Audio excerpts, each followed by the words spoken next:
નમસ્કાર વિદ્યાર્થી મિત્રો, તાપી જિલ્લા શિક્ષણ અધિકારી શ્રીની કચેરી દ્વારા આયોજિત પરિણામ સુધારણા કાર્યક્રમ 2025-26માં હું બોરીસાગર સ્નેહલબેન આપ સર્વનું હૃદયપૂર્વક ફરી એક વખત સ્વાગત કરું છું. મિત્રો, આપણે ગયા વખતે પરિણામ સુધારણા કાર્યક્રમની અંદર સમાજશાસ્ત્ર વિષયની અંદર બ્લુપ્રિન્ટની સમજૂતી પ્રાપ્ત કરી હતી અને હવે આપણી બ્લુપ્રિન્ટ એ જ છે એટલે એની વધારે કંઈ જરૂરિયાત રહેતી નથી. અને જો તમારે એ બ્લુપ્રિન્ટ સમજવી હોય તો તમે આગળના વિડીયોમાં જઈ અને તેને સારી રીતે સમજી શકો છો, જેમાં તમને કયા ચેપ્ટરમાંથી કેટલા માર્ક્સના પ્રશ્નો પૂછાય છે તેની સમજૂતી આપેલી છે. આજે આપણે જોઈએ સમાજશાસ્ત્ર વિષયનું પરીક્ષાનું માળખું ધોરણ 12ની અંદર કેવું રહે છે, જેથી કરીને વિદ્યાર્થીઓ વધુને વધુ માર્ક્સ છે તે લાવી શકે અને પોતાનું રિઝલ્ટ છે તેને સુધારી શકે. મિત્રો, તમે જાણો છો તેમ આપણા સમાજશાસ્ત્ર વિષયની અંદર 1 થી 5 વિભાગો રહી છે, જેમાં તમારે વિભાગ એ ની અંદર MCQ પ્રશ્નો, એક પ્રશ્નનો 1 ગુણ હોય છે અને તમારે વિકલ્પ પસંદ કરવાના છે. અહીંયા યોગ્ય વિકલ્પ પસંદ કરવાથી સાચો જવાબ આપવાથી 1 માર્ક છે તે પ્રાપ્ત થશે. આવા 20 પ્રશ્નો છે એટલે કે 20 MCQ પ્રશ્નો છે તમને મળવાના છે. હવે દરેક પ્રશ્નોમાંથી તમને 2 ગુણ છે તે મળવા પાત્ર છે, એટલે કે દરેક ચેપ્ટરમાંથી 2 પ્રશ્નો છે તે ફરજિયાત પૂછાય છે. અને માળખા પ્રમાણે સમાજશાસ્ત્રનું પેપર નીકળે છે એટલે દરેક વિદ્યાર્થીઓને જો યોગ્ય તૈયારી કરે તો અહીંયા ખૂબ જ સારા માર્ક્સ છે તે પ્રાપ્ત થઈ જાય છે. અને ઘણા બધા વિદ્યાર્થીઓ તો 20માંથી 20 માર્ક્સ પણ અહીંયા લાવે છે.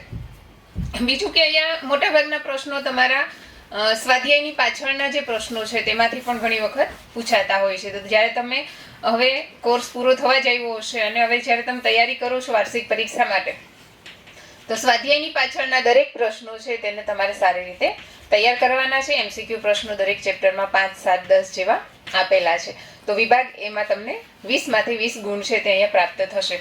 વિભાગ બી ની અંદર એક પ્રશ્નનો 1 માર્ક્સ રહે છે. એક વાક્યમાં જવાબ આપો. અહીંયા પ્રશ્ન ટૂંકા હશે અને તમારે એક લીટીની અંદર, એક શબ્દની અંદર અથવા એક વાક્યની અંદર તેનો જવાબ છે તે આપવાનો રહે છે.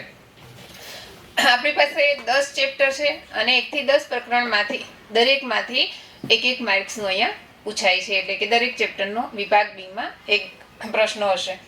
વિભાગ સી ની અંદર એક પ્રશ્નના 2 ગુણ છે.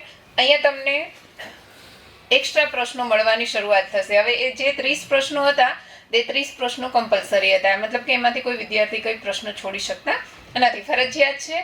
અને ઘણા બધાને 30માંથી 30 પણ આવે છે. વિભાગ સી ની અંદર તમને 14 પ્રશ્ન મળશે, પણ તમારે લખવાના છે કોઈ બી 10 પ્રશ્નો. અહીંયા તમને ચોઈસ મળશે, તમારે પસંદગી કરવાની છે અને જેનો તમને સારી રીતે જવાબ આવડતો હોય એ પ્રશ્નને પસંદ કરી અને તમારે જવાબ લખવાનો છે. તો અહીંયા તમને 4 પ્રશ્નો છે તે એક્સ્ટ્રા મળશે. એટલે દરેક ચેપ્ટરમાંથી 1 પ્રશ્ન તો પૂછાવાના જ છે, પણ 4 ચેપ્ટર કયા એક્સ્ટ્રા છે તો તેમાં આવશે પ્રકરણ નંબર 1, 3, 4 અને 9. આ 4 એવા ચેપ્ટર છે કે જેમાંથી વિભાગ સી ના 2 પ્રશ્નો પૂછાયેલા હશે, એટલે તમે તેને ટૂંકા પ્રશ્નોની દ્રષ્ટિએ, વિભાગ સી ની દ્રષ્ટિએ આ ચેપ્ટર ઉપર થોડું વધારે ભારણ આપજો, વધારે ધ્યાન આપજો, જેથી કરીને તમારા વિભાગ સી ની અંદર ફૂલ માર્ક્સ છે તે આવી શકે. એમ પણ તમારી પાસે એક્સ્ટ્રા પ્રશ્ન છે, જો કોઈ પ્રશ્નની અંદર મુશ્કેલી લાગે તો તમે તેને છોડી શકો છો. સાથે તમે જ્યારે પ્રશ્ન સિલેક્ટ કરો છો તો એકાદ પ્રશ્ન એક્સ્ટ્રા પણ લખી દેવો, જેથી કરીને આગળ કોઈ પ્રશ્ન ખોટો પડે છે તો તમારા માર્ક્સ છે તે કવર થઈ શકે. જો તમારા પ્રશ્નનો જવાબ ખોટો હશે તો એ પ્રશ્નના ગુણને ધ્યાનમાં નહીં લેવામાં આવે અને છેલ્લે તમે જે 11મો પ્રશ્ન, એક્સ્ટ્રા પ્રશ્ન લખ્યો છે જેનો જવાબ સાચો છે તો તેના ગુણ તમને મળવા પાત્ર છે, એટલે તમારે પ્લસ પોઈન્ટ એ રહેશે. વિભાગ ડી ની અંદર એક પ્રશ્નના 3 ગુણ છે. મુદ્દાસર જવાબ આપો, મતલબ કે અહીંયા જે આપણે એને ટૂંક નોંધ કહીએ છીએ, તો દરેક ટૂંક નોંધો છે તમને આ વિભાગની અંદર પૂછાય છે. અહીંયા એક પ્રશ્નના 3 ગુણ મળવા પાત્ર છે, એટલે તમારે લખાણ પણ એ પ્રમાણે લખવું પડશે, કારણ કે વિસ્તૃત સમજૂતી આપશો, મુદ્દાસર સમજૂતી આપશો તો 3માંથી 3 ગુણ છે તે મળવા પાત્ર હશે. ગમે તેટલો સાચો જવાબ હોય પણ 1 કે 2 લીટીમાં જવાબ પૂર્ણ થઈ જતો હોય એવો જવાબ લખેલો હોય તો અહીંયા માર્ક્સ છે તે કપાઈ શકે છે, એટલે તમારે વિભાગ ડી ની અંદર વિસ્તૃત લખવાનું છે. અહીંયા પણ તમને 14 પ્રશ્ન મળવાના છે, જેમાંથી તમારે દરેક પ્રશ્નના દરેક પ્રશ્નમાંથી પસંદગી કરી અને 10 પ્રશ્નો છે તેના જવાબ લખવાના છે. હવે 14 પ્રશ્નો છે એટલે 10 પ્રશ્નો તો 10 ચેપ્ટરમાંથી એક પૂછવાના જ છે. એક્સ્ટ્રા પ્રશ્નો આવશે ચેપ્ટર નંબર 1, 3, 4 અને 9. આ 4 એવા પ્રકરણ છે જેમાંથી તમને વિભાગ ડી ના 2 પ્રશ્નો પૂછાશે. તો વિભાગ ડી ની દ્રષ્ટિએ આ 4 ચેપ્ટર છે તે ખૂબ જ અગત્યના છે, આપણે તેને છોડવાના નથી. અહીંયા એક નવા માળખા પ્રમાણે એક ફેરફાર એ થયેલો છે કે કેસ સ્ટડી પ્રશ્ન છે તે અહીંથી શરૂ થાય છે. મતલબ વિભાગ ડી ની અંદર એક પ્રશ્ન છે તે તમને કેસ સ્ટડીનો પ્રશ્ન પૂછાશે, જેની અંદર તમને કોઈ માળખું છે, કોઈ સિચ્યુએશન છે, કોઈ આકૃતિ છે અથવા તો કોઈ પણ પ્રકારનો એક પેરેગ્રાફ આપી દેવામાં આવે છે અને પછી એ પેરેગ્રાફની સમજૂતીના આધારે તમે પેરેગ્રાફ વાંચો છો, સમજો છો અને તેના આધારે પ્રશ્નનો જવાબ છે તે તમારે આપવાનો રહે છે. અહીંયા બેઠા પ્રશ્નો નહીં હોય કે આ લીટીની અંદર આનો જવાબ મળી ગયો. કેટલુંક તમારે વિચારવું પડશે, સમજવું પડશે અને જે તમે ચેપ્ટરમાંથી ભણ્યા હશો તેમાંથી જ આવો કોઈ કેસ સ્ટડીનો પ્રશ્ન અથવા તો તેને લગતો હોય એવો પ્રશ્ન છે તમને પૂછાયેલો હશે. જો કેસ સ્ટડીનો પ્રશ્ન તમે છોડવા ઈચ્છતા હોય તો તમે છોડી શકો છો, કારણ કે આ કેસ સ્ટડીનો પ્રશ્ન છે તે છોડી શકાય એવી શક્યતા હોય છે, કારણ કે 14 પ્રશ્નો છે, તમારે 10 પ્રશ્નોના જ જવાબ આપવાના છે, તો તમે એનો ઓપ્શનમાં કાઢી શકો છો. વિભાગ ઈ ની અંદર એક પ્રશ્નના 5 ગુણ રહેશે અને તમને 20 માર્ક્સની અંદર આ વિભાગ પૂછાય છે એટલે તમારી પાસે ટોટલ 6 પ્રશ્નો આવશે, પણ તમારે તેમાંથી કોઈ પણ પસંદ કરી અને 4 પ્રશ્નોના જવાબ છે તે લખવાના છે. કયા ચેપ્ટર છે? તો એક તો છે પ્રકરણ નંબર 2, જેમાંથી ગ્રામીણ સમુદાય, શહેરી સમુદાય, તેની લાક્ષણિકતા.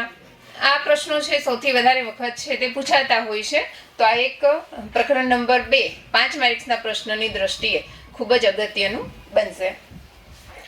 પ્રકરણ નંબર 5 ની અંદરથી એક 5 માર્ક્સનો પ્રશ્ન છે તે પૂછાતો હોય છે.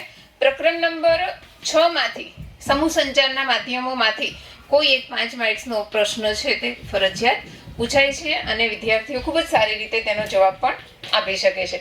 પ્રશ્ન નંબર 7 માંથી એક 5 માર્ક્સનો પ્રશ્ન રહેશે. ચેપ્ટર નંબર 8 માંથી એક 5 માર્ક્સનો પ્રશ્ન આવશે અને પ્રકરણ નંબર 10 માંથી એક 5 માર્ક્સનો પ્રશ્ન છે તે તમને પૂછવામાં આવશે. આવી રીતે તમારી પાસે વિભાગ ઈ ની અંદર ટોટલ 6 પ્રશ્નો આવશે.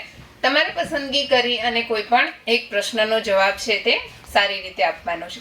અહીંયા પણ તમને એક કેસ સ્ટડીનો પ્રશ્ન છે તે આપવામાં આવશે. કોઈ એક આકૃતિ અથવા તો પેરેગ્રાફના આધારે 5 પ્રશ્નો પૂછાયેલા હશે અને તમારે 5 પ્રશ્નોના જવાબ છે તે આપવાના છે. દરેક પ્રશ્નનો 1 ગુણ રહે છે. આવી રીતે તમારી પાસે બોર્ડની પરીક્ષાની અંદર 100 માર્ક્સનું પેપર છે તે 5 વિભાગની અંદર આવવાનું છે.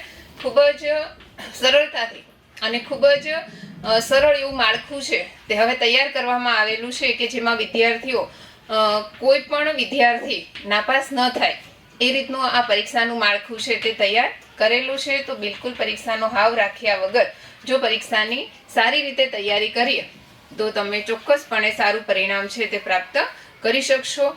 આપ સર્વને બોર્ડની પરીક્ષાની હાર્દિક શુભેચ્છાઓ. અસ્તુ. જય હિન્દ.